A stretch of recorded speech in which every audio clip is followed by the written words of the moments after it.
ये ज़ीशान को कहा भाई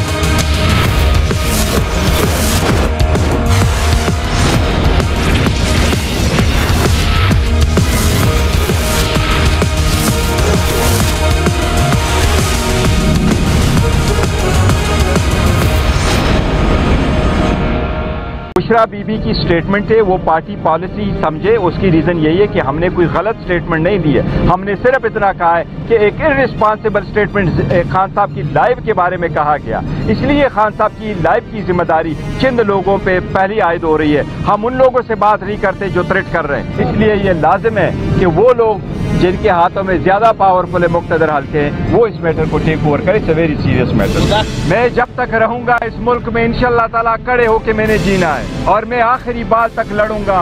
यही खान साहब का पैगाम है। सबसे खान साहब की ये दरख्वास्त है कि डटे रहे। हम अपनी मैंडेट वापस लेने के लिए भरपूर कोशिश कर रहे हैं। अब इंशाअल्लाह बाय इलेक्शन आ रहे हैं। बाय इलेक्शन में 12 प्रोविंशियल असम्बली की इलेक्शन है पंजाब में, 3 की है KPK में और नेशनल असम्बली की सीट से पूरे पाकिस्तान में। उन सब के लिए इंशाअल्लाह पाकिस्तान तहरीक इंसाफ जलसों का इनेकाद करेगी। KPK में भी स्पेशल जलसा होगा खान साहब की रिहाई के लिए और उसका इन्वान होगा कैदी 804 की रिहाई। बिस्मिल्लाहिर्रहमानिर्रहीम। अस्सलाम वालेकुम नाज़रीन। प्रोग्राम में पहले आज एक्सपर्ट्स और एक्सप्रेस न्यूज़ की पूरी टीम खैबर पख्तूनख्वा के ज़िला शांगला में चीनी कॉन्वॉय पर हमले में 5 चीनी इंजीनियर समेत 6 अफराद की हलाकत पर उनके लवाहिकीन के साथ हम इज़हार हमदर्दी करेंगे। हमें पूरा यकीन है कि हुकूमत पाकिस्तान और अफवाज पाकिस्तान इस वाक़े में मुलव्विस अनासिर को लाजमी तौर पर कैफिर किरदार तक पहुँचाएंगे। तमाम पाकिस्तानी अपने चीनी भाइयों के साथ इस गम में बराबर के शरीक हैं। अब हम अपने प्रोग्राम की तरफ बढ़ेंगे। सबसे पहले आज हम बात करें नाज़रीन, सानिया 9 मई तहरीक इंसाफ की सियासत के लिए टर्निंग पॉइंट समझा जाता है। आज एक बार फिर बानी PTI ने सानिया 9 मई की तहकीकात का मुतालबा किया है। बानी PTI ने हैरत अंगेज तौर पर 9 मई का मुवाजना इसराइल के फ़लस्तीनियों पर मजालिम से करते हुए कहा कि जैसे इसराइल दहशत गर्दी करके फ़लस्तीन पर इल्ज़ाम लगा देता है, ऐसे ही 9 मई का वाक़या करके हम पर इल्ज़ाम लगा दिया गया। 9 मई की बुनियाद पर एक सियासी जमात को ख़त्म किया जा रहा है। चीफ जस्टिस काजी फाइज़ ईसा से कहना चाहता हूँ कि 9 मई वाक़यात की तहकीकात के लिए जुडिशल कमीशन बनाया जाए। दूसरी तरफ बानी PTI की अहलिया बुशरा बीबी ने भी मुतअद्दिद इल्ज़ाम लगाते हुए ये कहा है कि बनी गाला में मेरे शहद में कुछ मिलाया गया, वापस जाके शहद खाया तो तबीयत बिगड़ गई। उन्होंने ये भी कहा कि बानी PTI को कुछ हुआ तो अवाम उनको माफ़ नहीं करेंगे। सीनियर रहनुमा PTI गौहर खान ने इस हवाले से रद्द-ए-अमल देते हुए कहा कि बुशरा बीबी के बयान को पार्टी पॉलिसी समझें। जहाँ तक बानी PTI की ज़िंदगी का सवाल है तो ये बाइस तशवीश है। बानी PTI की रिहाई के लिए खैबर पख्तूनख्वा में जल्द एक बड़ा जलसा होगा जिसका उन्वान होगा कैदी नंबर 804 की रिहाई। नाज़रीन, PTI रहनुमाओं की तरफ से इल्ज़ामात में कितना वजन है, क्या 9 मई और PTI की तरफ से लगाए गए दीगर इल्ज़ामात पर तहकीकात होनी चाहिए, इस पर हम बात करेंगे।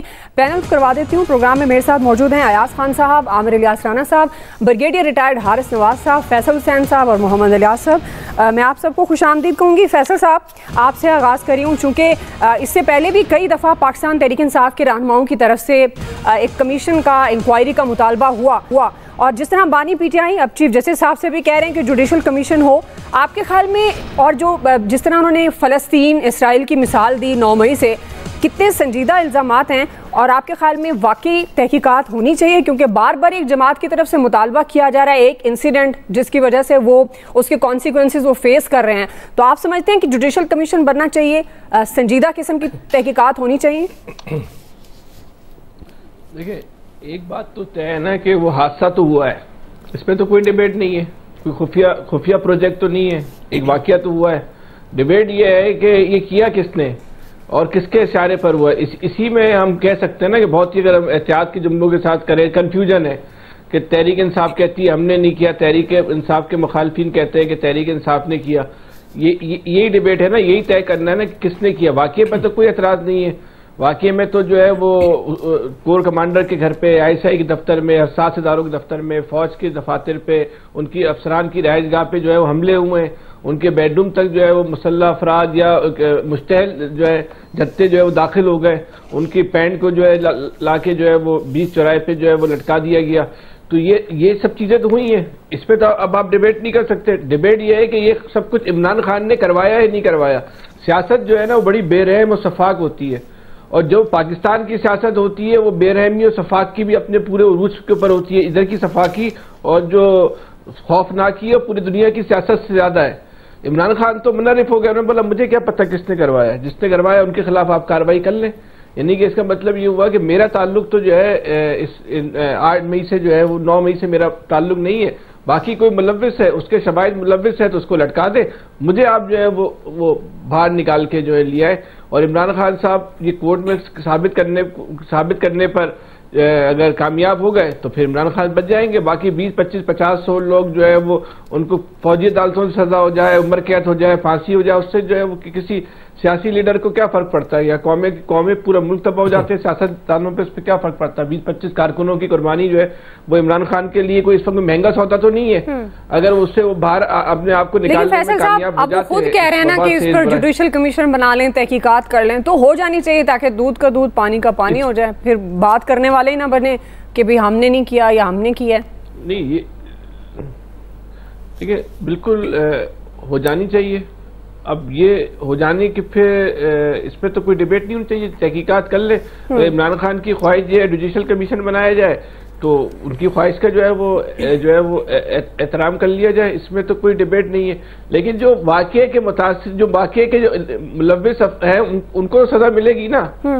अगर आप इमरान खान को बचा लेंगे, देखिए इमरान खान ने तो आज नहीं तो कल बचना ही बचना है ना, इसमें तो कोई डिबेट नहीं है। जुडिशियल कमीशन बने या नहीं बने, 6 महीने बाद जब शिफ्ट तब्दील होगी, इमरान खान ने तो बाहर आना है, तो वो उसमें तो कोई वो वक्त के साथ आ जाएगा, वो बन भी जाएगा तो कोई फर्क नहीं पड़ेगा, नहीं भी बनेगा तो कोई जो है वो फर्क नहीं पड़ेगा। ये तो पाकिस्तान है, पाकिस्तान में तो जो है वो, और मुझे हुकूमत की शिफ्ट तो जो है वो बहुत ही जो है वो कम लग रही है। ये तो लग रहा है कि होता है ना वो रमजान में औकाते कार कम हो जाते हैं, शिफ्ट जो है ना मुख्तसर हो जाती है, 8 घंटे की 6 घंटे की रह जाती है। तो आप कहना ही चाह रहे हैं इस हुकूमत के लिए फिर शिफ्ट कम है, माह रमजान तो फिर बरकतों वाला महीना होता है फैसल साहब। नहीं, रमजान तो इनका नहीं, मैंने एक मिसाल दी कि शिफ्ट का इनकी ड्यूरेशन जो है ना कम लग रही है, हालात लग रहे हैं आपको इस दफा ड्यूरेशन कम लगी रोजे की। हाँ, ये जल्दी जो है ना ये निपट जाएंगे, मुझे ऐसा लग रहा है कि जल्दी जो है ना वो घर चले जाए, इनको भी घर जाने की जल्दी है। ये वाले मजदूर है, काम चोर मजदूर नहीं होते जो काम नहीं करते हुए बोलते हुए घर जाओ, छुट्टी कब होगी, छुट्टी कब होगी, वो देखते रहते। सही। तो ये भी सिर्फ खत्म होने से पहले जो है ना घर जाने के चक्कर में लगे हुए, ऐसे बोलते हैं ऐसे काम करो जल्दी से ना घर भेज दे, बोले तुम्हारे बस की बात नहीं है भाई, निकलो यहाँ से।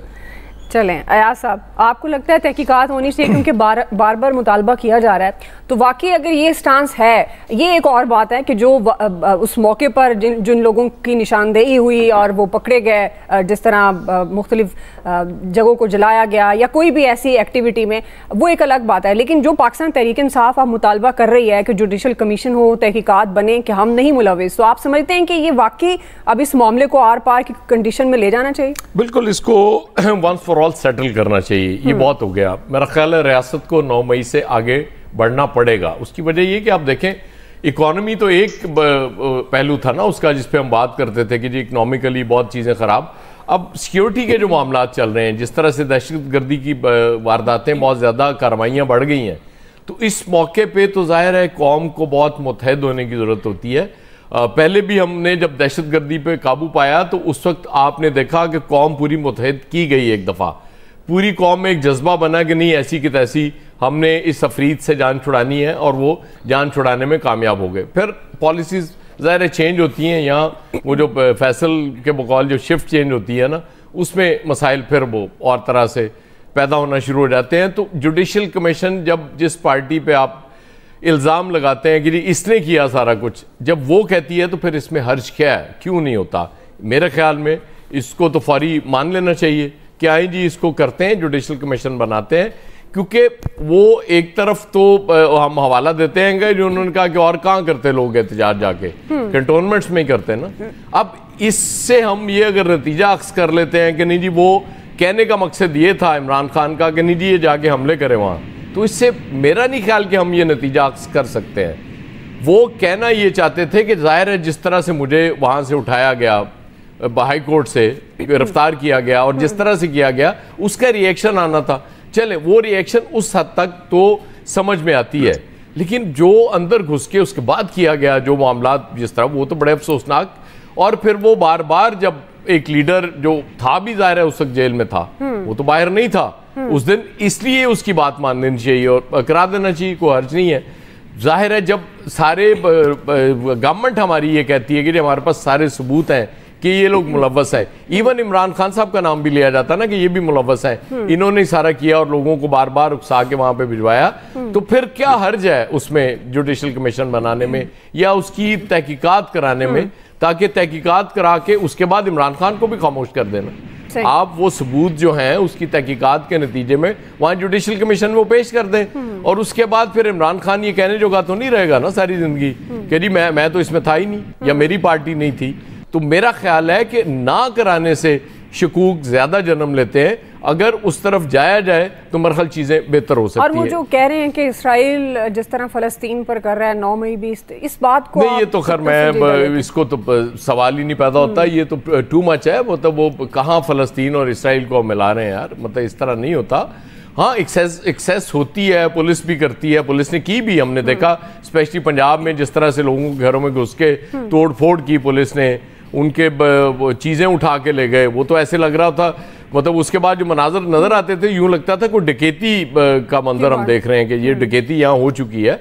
वो हुआ, लेकिन still I don't think so कि आप इसको इसराइल और फलस्तीन के साथ मिला सकते हैं। मतलब दैट इज टू मच। जी ब्रिगेडियर साहब, बुशरा बीबी ने भी बड़े संगीन इल्जामात लगाए हैं, ऑल्दो बानी पीटीआई उनको मना करते रह गए, लेकिन उन्होंने कहा कि अगर बानी पीटीआई को कुछ हुआ, ऑल्दो वो ये भी कह रही थी कि वो फिट हैं, बिल्कुल उनके हौसले बुलंद हैं, तो एस्टेब्लिशमेंट जिम्मेदार होगी। और ब्रिगेडियर साहब, आपके ख्याल में क्या तहकीकात होनी चाहिए 9 मई के वाक़े को लेकर? खुद जिन पर इल्ज़ाम है कि इन्होंने ये वाक़या किया और जो लोग वहाँ से पकड़े भी गए, वो खुद कह रहे हैं कि जी आप तहकीकात कराएं, जुडिशल कमीशन की बात हो रही है, तो आप समझते हैं कि बानी पीटीआई के जो अब इल्ज़ामात हैं, ये इसराइल फ़लस्तीन की एग्जाम्पल उन्होंने कोट की है, क्या तहकीकात होनी चाहिए और ये कितने संजीदा इल्ज़ामात हैं?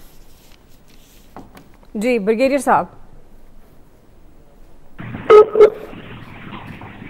ब्रिगेडियर साहब, मेरी आवाज़ आ रही है?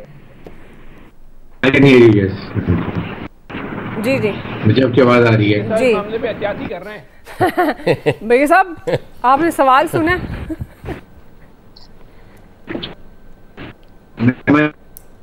चलिए, मुझे लगता है आपकी ऑडियो में इशू है। जी, मैं आपकी तरफ दोबारा आती हूँ। आमिर साहब हैं हमारे साथ। आमिर साहब, आपने सवाल सुन लिया? जी आमिर साहब। जी, मैंने सुन लिया और मुझे यूं लग रहा है कि जैसे पाकिस्तान की फौज की इंस्टॉलेशन पे हसास इदारों में घुस के वहाँ के कागजात पे हमला करना इसलिए बहुत अच्छा है कि ये हमारे लोग हैं और हमें यकजहती चाहिए, लिहाजा इनको माफ़ कर दें। इन्होंने दहशतगर्दी किया, इन दहशतगर्दों को माफ़ कर दें और नए दहशतगर्द ढूंढना शुरू कर दें। उन कोर कमांडर्स को सजा दे दें, उस फार्मेशन कमांडर की उस प्रेस रिलीज को सजा दे दें जिसमें उन्होंने कहा है कि जी ये सारे सबूत भी मौजूद हैं, इनके हिदायतकार भी मौजूद हैं, प्लानर भी मौजूद हैं, शवाहिद भी मौजूद हैं, और उन 102 या 108 लोगों को बिल्कुल बाइज्जत बरी कर दें जो फौजी अदालतों में इस वक्त फैसले उनके हो चुके हुए हैं, कैद में हैं, जिनके बारे में सुप्रीम कोर्ट जुमेरात को कुछ इंटरम फैसला भी देगी, क्योंकि सुप्रीम कोर्ट ने एक ओवरऑल ब्लैंकेट स्टे दे दिया था कि आप कोई फैसला नहीं करेंगे, यानी जो बरी हो चुके आप उनको भी अनाउंस नहीं कर सकते और जिनको सजा हुई वो भी नहीं अनाउंस कर सकते। तो वो सुप्रीम कोर्ट को उस ऑर्डर में अमेंडमेंट लानी पड़ेगी, शायद जुमेरात को, चुके लिस्टें मांग ली हैं। तो बहुत अच्छी बात है, जो बरी हैं उनको छोड़ देना चाहिए। हम तो कह रहे हैं कि प्रेस रिलीजों से खेल के बाद आगे निकालें, चूंकि वो फौजी अदालतों में मेन केसेस हैं। फिर जो पर्चे दर्ज हुए हैं उसमें इमरान खान प्लानर के तौर पे लाहौर में मौजूद हैं कि उनकी हिदायत पे ये सारा काम हुआ। अच्छा, अब हम सब देखते हैं कि जी बड़ा कैनवस है इस पाकिस्तान में जमहूरियत के लिए हो रहा है और इस पाकिस्तानी फौज को इसराइली फौज करार दे दिया गया। आज ये कोई ऐसी ठंडो पेटो जो है ना, आप बात हजम नहीं कर सकते कि आप क्या कह रहे हैं पाक फौज को कि ये इसराइल हैं और ये पीटीआई के वो लोग जो पेंट लहरा रहे थे कोर कमांडर की, जो कोर कमांडर हाउस में घुस गए थे, जो आईएसआई के दफ्तर फैसलाबाद में घुस गए थे, जो पीएफ मियांवाली में दीवारें गिरा रहे थे, जो पेशावर कोर कमांडर हाउस पे हमला करने जा रहे थे, मुख्तलिफ जगहों पे गुजरांवाला में गए थे। तो ये सारे के सारे जमहूरियत के चैंपियन थे और खान साहब को इसलिए छोड़ देना चाहिए कि चूंकि उनको पकड़ा गया लिहाजा उनके लोग कंटोनमेंट में जाने के जाते हैं। तो फिर तो बात ही खत्म हो गई कि फिर ठीक है भाई, लाडले को लाएं और बिठा दें, फिर मेरी और आपकी बहस की जरूरत ही नहीं है। असल इशू ये है कि जिन लोगों ने ये बात बताई, जिन लोगों ने टेलीविजन पे वीडियोस में कि हम जा रहे हैं कोर कमांडर हाउस और हमने ये कर दिया है, एक मोहतरम अपने वालिद साहब बेटे को बता रहे हैं कि हमने यहाँ रैन कर दिया और फलाना कर दिया। तो ये सारा आई वॉश था और हम एक जादू में थे कि हमें सब झूठ नजर आ रहा था। बिल्कुल ठीक बात है कि लंबा काम नहीं होना चाहिए था, स्टे आ गया हुआ है, सुप्रीम कोर्ट ने स्टे दिया, बाकी अदालतों में उनके कुछ बरी हो गए फैसले। अब आपको फैसले करने चाहिए, कोई रियायत नहीं होनी चाहिए। अब आपको कल हमने एक रखा था, मैं छोटी सी बात कर दूं, जैसे मरियम नवाज पे हम बात कर रहे थे, वो आज उन्होंने देखे ना सब इंस्पेक्टर को बुला लिया एएसआई को और उसको शाबाश दी कि तुमने ड्यूटी करनी है, माफी नहीं मांगनी। तो ये गुड गवर्नेंस की एग्जांपल सेट होने जा रही है। ये वो बुजदार और ये महमूद खान वाली कंपनी का काम नहीं चलेगा। अगर एक चीफ मिनिस्टर कह रही है और वो फिर उस पर अमल दरामद करते हुए सीसीपीओ को बिठा के, मैंने वीडियो देखी है 4 मिनट की, उन्होंने बात की और उन्होंने कहा है किसी से माफी नहीं मांगनी। उस एमपीए के खिलाफ अब वो उस्मा कारदार के ऊपर अलग से इंक्वायरी हो रही है। मेरे ख्याल में मरियम नवाज जिस तरह आम आदमी के लिए काम कर रही हैं, उस तरह जो खास उनके हैं और वो लोग नाजायज इख्तियार का फायदा उठा रहे हैं, उनके खिलाफ एक्शन ले रही हैं। यही रूल ऑफ लॉ होना चाहिए, चाहे वो दहशतगर्दी के लिए हो या कोई इख्तियार अपने इख्तियार के लिए इस्तेमाल करता है। साहब, लेकिन हक तो मिलना चाहिए तहकीकात का, क्या आप इस तरह से देखते हैं? नहीं तो तहकीकात एक मिनट, अदालतें किसको कहते हैं? अदालतें किसको कहते हैं? वो और जो इन्वेस्टिगेशन हो रही है वो क्या होती है? आप जिन लोगों के बारे में बात करने जा रहे हैं, उन्होंने सुप्रीम कोर्ट में जुडिशियल कमीशन किया, धांधली पे हुआ, उन्होंने कहा 35 पंक्चर, मैंने तो एक सियासी बयान दिया था। वो आज तक माने कि मैंने धांधली के ऊपर गलत इल्जाम लगाए थे। भाई ये बड़ी बड़ी तारीखें हमारे सामने पड़ी हैं, फैसले होने चाहिए और जल्दी होने चाहिए। सही जी। ब्रिगेडियर साहब, आपके ख्याल में तहकीकात होनी चाहिए और आप समझते हैं कि वो जो बात कर रहे हैं इसराइल दहशतगर्दी करके फलस्तीन पर इल्जाम लगा देता है, वो कह रहे हैं ऐसे ही 9 मई का वाकया हुआ?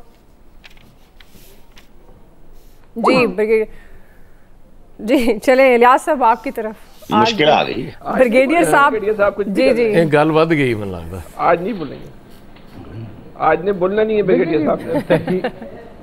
जो 9 मई का वाकया हुआ वो सबके सामने आज है। आप आपके साथ से काम चलाएं, उनकी वीडियोस, उसके वीडियोस भी हैं, उसके जियो फेंसिंग भी की गई, सारी चीजें हैं, तहकीकात भी की गई, जिसके बारे में सारा इनके चले। इनको लोगों को तो अभी तक सजाएं नहीं हुई, बल्कि हो जानी चाहिए थी, लेकिन ये अभी तक मामला उसी तरह पड़ा हुआ है कि उसको लटकाया जा रहा है। जो ये अभी तक कह रहे हैं कि जुडिशियल कमीशन बनाना चाहिए ताकि इस मसले को हल करना चाहिए।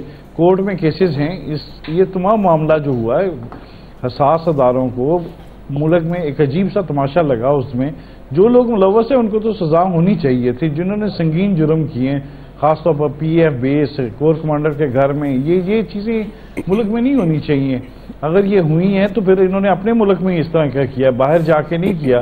तो इन लोगों के खिलाफ तहकीकात करने में क्या अब करना चाहिए? इस मसले को लटकाया जा रहा है, या मुल्क को आगे पहले इकॉनमी नहीं है, मुल्क स्टेबल नहीं है, तो ये मसले हल तो होते हैं। आपके ख्याल में तो ठीक है, अदालत देखें, अदालतें हैं, अदालतें में लेके जाएं, उनमें केसेस देखें इसमें जुडिशियल कमीशन के नहीं, अदालत में लेके, अगर मुलव्वस हैं, अगर जो तहकीकाती इदारे हैं वो कह रहे हैं कि इनके कॉलें मिली हैं, इमरान खान का मुलव्वस होने ना होने का हम नहीं कह सकते, ये अदारे ही करेंगे जो डिसाइड करेंगे, जो अदारे कर रहे हैं, अदालतें करेंगे, उन्होंने फैसला करना है कि ये मुलव्वस हैं कि नहीं है। और इसमें जो लोग मुलव्वस हैं, जियो फेंसिंग हुई है, अब हमें तो नहीं टेक्नोलॉजी का इतना पता, लेकिन टेक्नोलॉजी ने उधर बताया कि लोग मौजूद थे, उनके मोबाइल थे, उनके सिग्नल मिल रहे थे, उधर से अहकामात जा रहे थे, फिर उनकी साउंड बाइट्स भी मौजूद हैं, जो ट्रक्स पर या गाड़ियों पर चढ़े हुए थे, ऐलानात कर रहे थे। ये सारी चीज़ें जो मौजूद हैं, इस एक अजीब सा तमाशा लगा था उस दिन 9 मई वाले दिन। वो दिन याद रहेगा सबको कि हमारे मुल्क में एक अजीब सा तमाशा लगा और इस मुल्क में इतने अफरा तफरी फैली। इतनी हद तक नहीं जाना चाहिए। मुल्क की तोड़ फोड़ करने से अपने मुल्क का नुकसान करें, अपने मुल्क के अदारों को करें, दुनिया को बता रहे हैं कि जी हम जो नाकाबिल तस्खीर जो है, हमारी फौज है, हम लोग इस तरह हैं, वही जाके उन्हीं अपने अदारों को जाके इस तरह कमजोर करके दिखाने की कोशिश की जा रही है। ये एक बड़ा एक अजीब सी बात है। इस पर तो पीटीआई के बानी कायद ने भी मजम्मत की है कि जी ये नहीं होना चाहिए।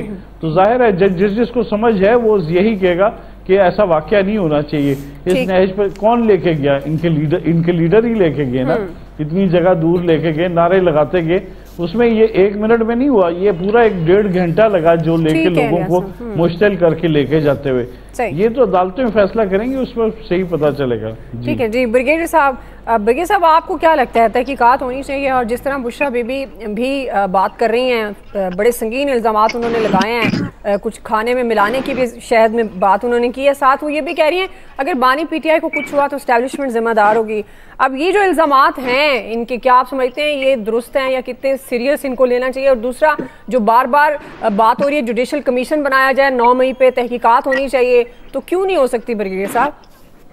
देखें दुआ, बात यह है कि मैं आपको बिल्कुल एक्सेप्ट बता रहा हूँ कि 100% ये पार्टी के लीडर्स इन्वॉल्व थे, रिकॉर्डिंग मौजूद है, पूरी रिकॉर्डिंग है आपके, मैं किसी का नाम नहीं है, सब की इंक्लूडिंग इनकी जो बुशरा बीबी की रिकॉर्डिंग है, वो अगले दिन भी अगले दिन भी फोर्स कर रहे थे कि जाओ वहाँ पर जाके ये करो वो करो, सब रिकॉर्डिंग मौजूद है।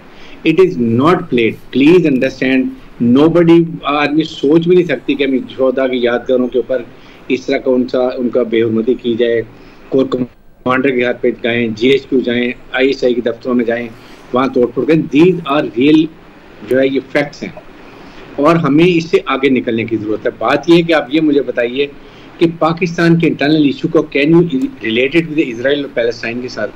आई मीन इजराइल का क्या कंपैरिजन पाकिस्तान के साथ, जो वो जुल्म बर्बरियत कर रहे हैं, 32,000 बच्चे औरतें बूढ़े जवानों को शहीद कर दिया, तो वो हमारे तो कंपैरिजन नहीं है उससे। फौज ने तो खुदा न खास्ता इतना रिस्ट्रेन किया प्रोफेशनल तरीके से, अपने आप को डिसएंगेज किया कि कोई ऐसी बात हो जिससे किसी किस्म की आवाम की दिल आज़ारी हो, और बहुत प्रोफेशनल तरीके से आपने देखा होगा कि जनासिर मुनीर ने, उनकी टीम ने किस तरीके से प्रोफेशनल तरीके से किया गया। इसके सबूत मौजूद हैं। अभी तो आप almost reach to a conclusion, जब आपने कोर्ट केसेस होने हैं, आपके डिफेंस के लॉयर्स भी हैं, आपके पास तमाम रेमेडीज भी हैं। इशू क्या है? जुडिशल, अगर आप पहले तो ये एक्सेप्ट करें कि आप जुडिशल कमीशन की रिकमेंडेशन को कबूल करेंगे, उसके बाद आप नेक्स्ट स्टेप लीजिए कि हाँ हम चाहते हैं या नहीं चाहते हैं। बात ये होती है कि जब आपने कर लिया, उसको एक्सेप्ट नहीं किया, फिर उसमें मेल मेकर निकाल दिए, तो what is the purpose? I think we have move forward. इस वक्त पाकिस्तान के जो हालात हैं, आपके सामने टेररिज्म जैसे हो रहा है, अभी बशाम में हुआ है आपके सामने, हमारे 5 हमारे ब्रदरली कंट्री के चाइनीज शहीद हुए हैं। We all have to be united, we have to defeat enemy narrative when we are united. हमें इकट्ठा होकर नैरेटिव को डिफीट करना है। मुल्क इस वक्त बहुत बुरे हालात के अंदर है, और इसके लिए आपको पार्लियामेंट में आए, पार्लियामेंट में बैठें, पार्लियामेंट में बैठ के जो डिस्कस करना करें, make the parliament more strong. That is what is need of the day. इस वक्त जो चीजें हम कर रहे हैं ये मुल्क के लिए बेहतर नहीं है। सेकंड, पीटीआई की जो बुशरा बीबी बातें ये उनको नहीं कहनी चाहिए ऐसी बातें, और इस स्टेज के ऊपर आके आप अपने लीडर को भी, बानी का जो है पीटीआई, उनको भी परेशान कर रही हैं। आपके पहले भी बहुत ही रीजन है जिसकी वजह से उनको बहुत नुकसान हुआ है। So you have to very not responsible एक तरीके से बात करने की जरूरत होती है। पीटीआई में अब खुद भी इस वक्त काफी हालात खराब हुए हैं, पार्टी लीडरलेस है, हर एक ने अपनी 2 ईंट की मस्जिद बनाई हुई है, उसमें वो अपने एक दूसरे को लेग पुलिंग कर रहे हैं, पार्टी को नुकसान हो रहा है। यहाँ पे पार्टी लीडरशिप को जो आजाद हैं, they have to sit together. इसको आप पूरा कोहेसिव पार्टी बनाएं, कंट्रोल करें और इसको मुतहिद करें। That is what is required at this present time. ठीक, बिल्कुल जी। कितने संजीदा इल्ज़ामात पीटीआई रहनुमाओं के, क्या वाकई तहकीकात होनी चाहिए या नहीं, राय आपने ईरानी एक्सपर्ट्स की। अभी एक ब्रेक लेते हैं, ब्रेक से वापस आएंगे। दूसरा सवाल, प्राइम मिनिस्टर कहते हैं कशकोल की पॉलिसी को अब तर्क करना होगा, कर्जों में डूबा पाकिस्तान है, IMF के बगैर हम चल नहीं सकते। तो हम सवाल ही रख रहे हैं, कशकोल की पॉलिसी तर्क करना क्या मुमकिन है? राय लेंगे ब्रेक के बाद। और मैं इस बात का हामी हूँ कि हमें टैक्स के स्लैब्स कम करनी चाहिए, और उसको जो बेस को एक इदारा या एक शख्स उसको बार बार टैक्स करते जाएंगे तो उसकी तो एक लिमिट है, उसके बियॉन्ड दैट वो स्टिक टूट जाएगी। तो मैं समझता हूँ कि हमें बड़ी इनोवेटिव हमें टैक्स पॉलिसी लानी होगी। इन तमाम रिफॉर्म्स के ऊपर इस वक्त काम शुरू है, और हमने कशकोल लेके, अब तो कशकोल ना भी लेके जाएं तो अगले कहते हैं कि कशकोल इनके बगल में है, ताली बजाने का। नाज़रीन, सियासी रहनुमा जब इक़्तिदार से बाहर बैठे होते हैं तो मसाइल हल करने के बड़े बड़े दावे और वादे करते हैं, जैसे इक़्तिदार में आते हैं तो बेबसी का इजहार करते हैं। आज भी प्राइम मिनिस्टर शहबाज शरीफ साहब ने कुछ ऐसी बातें की। टैक्स एक्सीलेंस अवार्ड्स की तकरीब से खिताब करते हुए प्राइम मिनिस्टर ये कहते हैं कि आज हम पर कर्जों का पहाड़ है। जिसे कर्ज लेकर ही उतारा जा रहा है। कर्जों की जिंदगी कब तक गुजारेंगे? प्राइम मिनिस्टर ने यह भी कहा कि कशकोल की पॉलिसी को अब तर्क करना होगा। अब तो कशकोल लेकर ना भी जाएं तो अगले कहते हैं कि कशकोल इनकी बगल में है। ये बदकिस्मती की बात है, वो कौमें हमसे बहुत आगे निकल गई जिन्होंने कभी कशकोल नहीं उठाया। प्राइम मिनिस्टर शहबाज शरीफ ने कहा कि कमजोर की आवाज़ कोई नहीं सुनता, तो दूसरी तरफ PMLN के कायद नवाज शरीफ ये कहते हैं कि 1-2 साल मुश्किल से ही आसूदगी का वक्त जरूर आएगा। सबको मिलकर मुल्क को मुश्किल से निकालना होगा, मिलकर मुल्क के लिए काम करेंगे। इसी मुनासबत से हमारा सवाल, क्या ऐसा प्रैक्टिकली मुमकिन होगा और क्या प्राइम मिनिस्टर शहबाज शरीफ की तरफ से जो कशकोल तोड़ने की ख्वाहिश है वो पूरी हो सकेगी? क्योंकि वो कह रहे हैं कि इस पॉलिसी को तर्क करना होगा, कर्जों में दबे हैं, IMF के बगैर गुजारा नहीं, आवाम को रिलीफ देने की ये बात कर नहीं सकते, और हम बार बार कहते हैं कि तनख्वाहें ना छोड़ें, कुछ और अपने अखराजात कम करें ताकि आम आदमी को रिलीफ मिले, वो भी नहीं करना चाहते। तो क्या इनकी ये ख्वाहिशें पूरी होंगी? दुआ, मुझे तो ऐसे लग रहा है जैसे ये शहबाज शरीफ साहब से पहली बार आपने ये बातें सुनी है। वो यही तो बातें करते होते हैं हमेशा, वो इनकी यही तो क्वालिटी है। वो कशकोल तोड़ दिया, तोड़ देना है, बर्बाद कर देना है, ये कर देना है। देखिए, आप लोग समझते हैं कि मैं शायद इस मुल्क में ना तरक्की का दुश्मन हूँ। मतलब मैं बात करता होता हूँ हमेशा, मेरे लिए होता ही है कि प्रायोरिटीज़ की बात होती है। मैं हमेशा ये कहा करता हूँ कि अगर घर में आग लगी हो ना, तो पहले आप आग बुझाते हैं, आप ड्राइंग रूम सजाने नहीं बैठ जाते। हमारा अलमिया ये है कि हम ड्राइंग रूम सजा रहे होते हैं उस वक्त जब आग लगी होती है। ये जो मैं चंद दिन पहले भी बात कर रहा था कि जो फ्लाईओवर्स, अंडरपासेस और ये चौड़ी चौड़ी सड़कें आप बना रहे हैं, इसका क्या मतलब है? इसका तो मतलब ये है ना कि अल्लाह का बड़ा करम है, हम बड़े खुशहाल लोग हैं, हमारे खजाने में इतना पैसा है और हर बंदा आराम से रोटी भी खा रहा है, वो बिल भी दे रहा अपने, उसका मसला ही कोई नहीं है। लेकिन तब ठीक है, लोग कहते हैं कि जी वो साथ तरक्की भी होनी चाहिए, इससे बहुत ज्यादा होनी चाहिए। लेकिन ओवरऑल हमारे हुक्मरानों ने हमें आदत ही ये डाल दी है कि पैसे भले कम हो, आपने नमूदो नुमाइश बहुत करनी है। और ये एक कॉमन मैन भी यही कर रहा होता है हमारे यहाँ। मतलब मैं तो बल्कि कहा करता हूँ हमेशा कि हम, स्पेशली मैं लाहौरियों की बात करता हूँ, मैं जो कि लाहौरी हूँ, कि हमारे पास मोटरसाइकिल के पैसे जमा हो जाए ना दुआ, तो हम गाड़ी लेने चले होते हैं। हम कहते हैं यार 4 दोस्तों से उधार पकड़ लेंगे, गाड़ी ले लेते हैं, फिर देखी जाएगी। तो ये अप्रोच हमने कहाँ से ली है? ये हमने अपने हुक्मरानों से ली है कि पैसे नहीं है लेकिन इतना ज्यादा शाहाना खर्च करना है कि उसके बाद आपको लगा ये अल्हम्दुलिल्लाह इन पॉलिसी से कशकोल कभी नहीं टूटेगा, ये हमेशा हमारे पास रहेगा और हमें रखना पड़ेगा ना, क्या करें। ब्रिगेडियर साहब, मतलब कशकोल बगल में रहेगा, ये अब नहीं जा सकता। देखें दुआ, बात ये है कि अभी 1 महीना हो गया है, पहले 16 महीने गुजर चुके हैं, हमने ये सारी बातें सुन ली, हमारे कान पक गए। What is a practical manifestation? आपको एक लेटर चलना है तमाम मिनिस्ट्रीज में, आपने कहना है कि जी 8 से हर सेक्रेटरी के पास 1 या 2 गाड़ियां, उसकी तरह मिनिस्टर के पास क्या होगा, रेस्ट ऑल विथड्रॉन, पेट्रोल पे बैन लगा दें। आप फिर देखें कितने एक्सपेंसेस करते हैं, अननेसेसरी मिनिस्ट्री खत्म कर दें। आप मुझे ये बताइए कि कब से हम FBR की बात कर रहे हैं, आज भी सेल टैक्स लगा दें, ब्रॉड बेस कर दें, कोई अमल हुआ उसके ऊपर? क्या आपने कोई रिकवरी की? आपने पैसा बचाया? 1000 आप एटलीस्ट चलो बिलियन भी बचा लो, स्टोरी होता है, वो किया। प्राइवेटाइजेशन पिछले 2 साल से सुन रहे हैं, यही बात कर रहे हैं, कब होगा? अभी प्राइवेटाइजेशन का किसी और को जिम्मेदारी देते हैं, सागडर साहब को, मिनिस्टर कोई और हैं। मुझे समझ नहीं आती कि हम क्यों कंफ्यूजन का शिकार हैं। ये डूएबल है, let me tell you, there is a will, there is a way. अगर आपकी पॉलिटिकल विल है, मेंटल रिजॉल्व है, it can be done, but you have to cut short. आप मुझे बताएं, प्रेसिडेंट हाउस कोई आए बाहर से, प्राइम मिनिस्टर हाउस आए, चीफ मिनिस्टर हाउस आए, कैन दे फील कि ये गरीब मुल्क है? दिस इज अ पिटफॉल हमारे सिस्टम का, इसको ठीक करें। इसको करने के लिए कोई रॉकेट साइंस नहीं है। आप प्रेसिडेंट हाउस के खर्च है वो देख लें आप। तो मेरे ख्याल में ये करें, आप कर सकते हैं, हम पूरी कौम को तैयार करें और गरीबों को मत करें, आप अपने आप को कंट्रोल करें, ऊपर के टॉप पे जो हमारे टॉप हेड है, तो फिर ये सारी चीजें ठीक हो जाएंगी और इंशाल्लाह it is possible, but there is a will, there is a way. जी सही। जी आमिर साहब, माशी तौर पे तो इमरान खान साहब ने सारे गवर्नर हाउस खत्म कर देने थे, PM हाउस खत्म कर देना था, यूनिवर्सिटियां बननी थी। इमरान खान तो जो नारे लगा रहे था, वो मुझे पता है। अब मसला ये है कि मेरी भी मजबूरी है कि मुझे सच कहना पड़ता है। अब वो समझ आए या ना आए, क्योंकि जिस शख्स ने ये नारे मारे थे वो 4.25 साल वजीर आजम रहा और 10 साल वो केपी में हुक्मरान रहा, 5 साल वो 4.25 साल पंजाब में रहा। उसने कौन सा गवर्नर हाउस बंद किया, पीएम हाउस बंद किया? उसने 100 दिन में प्राइवेटाइजेशन। 1 मिनट की ब्रिगेडियर साहब प्लीज, बंद करने की बात ही नहीं कर रहा। मैं कह रहा हूं जिसने कहा था मैं दीवारें भी गिरा दूंगा, यूनिवर्सिटियां बना दूंगा, जिसने कहा था और मैं पीएम हाउस में यूनिवर्सिटी बनाऊंगा, जिसने कहा था मैं 100 दिन में आपको प्राइवेटाइजेशन करके दिखाऊंगा या इदारे चला के दिखाऊंगा, फिर आपको और हमें डंडा आया कि जनाब 6 महीने साल और आप तो हमें 2 साल तक समझाते रहे कि 30 जून तक वेट करो। इशू ये है कि जिसने ये नारे मारे थे ना, उसने तो किया कुछ नहीं। अब आज एक जो हुकूमत अब आई है, शहबाज शरीफ कह रहे हैं, बिल्कुल ठीक बात है, 16 महीने की भी बात करते रहे।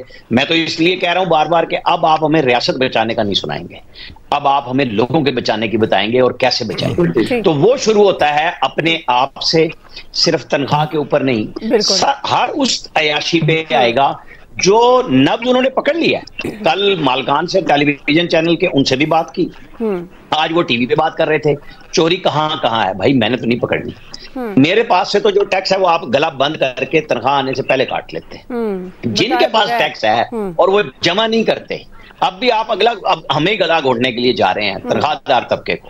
आप मोबाइल चार्ज कराने वाले से टैक्स लेते हैं। आप असल इशू ये है कि जिनको आपने एक्सपोर्टर्स को अवार्ड दिए बहुत अच्छा किया, लेकिन एक्सपोर्ट पे रिबेट भी तो यही लोग लेते हैं। क्यों मिलता है? कॉम्पिटिटिव होना चाहिए, बिल्कुल ठीक बात है कि इंडिया आपके मुकाबले में बांग्लादेश में है तो सारों ने कमाया तो खाया तो यहीं से है ना। तो कुछ अर्सा लगा लेना इस मुल्क में। जो एक्सपोर्ट पे रिबेट डॉलर या कमाते हैं डॉलर, वो पाकिस्तान नहीं लाते। ये वो जगह है जहां पकड़ना है। और आप भाई जो बात वो पहले मजाक होती थी ना, ये PIA CIA मुफ्त में भी अगर कोई लेता है तो ले लें। आप जान छुड़ाएं इनसे। वो जो कह रहे हैं 4 साल पहले रिटायरमेंट करनी है, करें।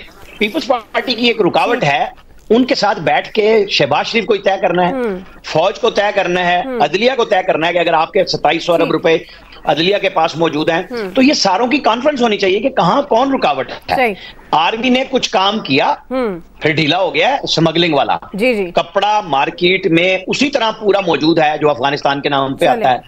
उनका ऑयल जितना आता है वो दोबारा आ गया हुआ है। मैं सिर्फ ईरानी तेल की बात नहीं कर रहा, जो बैरूनी ममालिक से शिप्स पे आता है अफगान ट्रांजिट ट्रेन के नाम पे। ये वो चीजें हैं जो आपको दिनों में ठीक करनी है, हफ्तों में नहीं।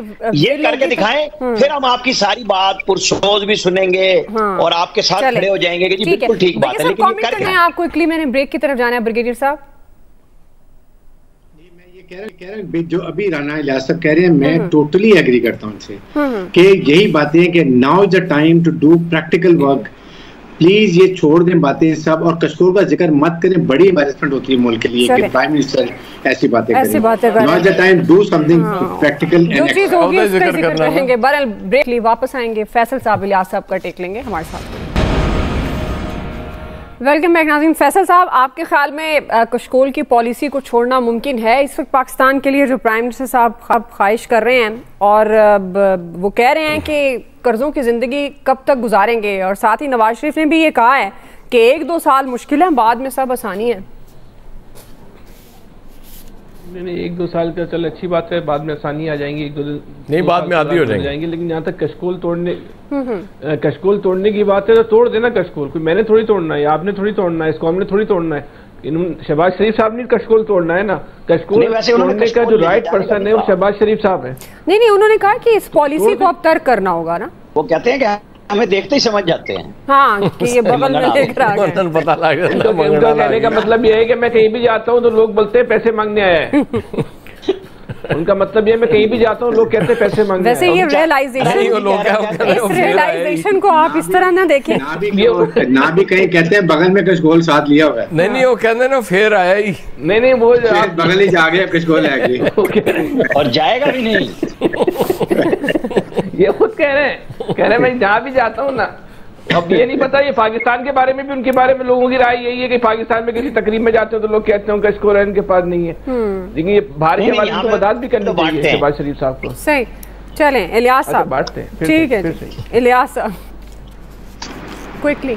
देखिए अब आपने पहले भी कंट्रोल थोड़ा था, अगर कोशिश की जाए अच्छी पॉलिसियां लेके आई जाए तो उसकी वजह से ये भी हो सकता है रेवेन्यू जनरेट किया जाए, नॉन टैक्स जो एरिया है उसको टैक्स में लाया जाए, एक ही बंदे को टैक्स बार बार ना लगाया जाए।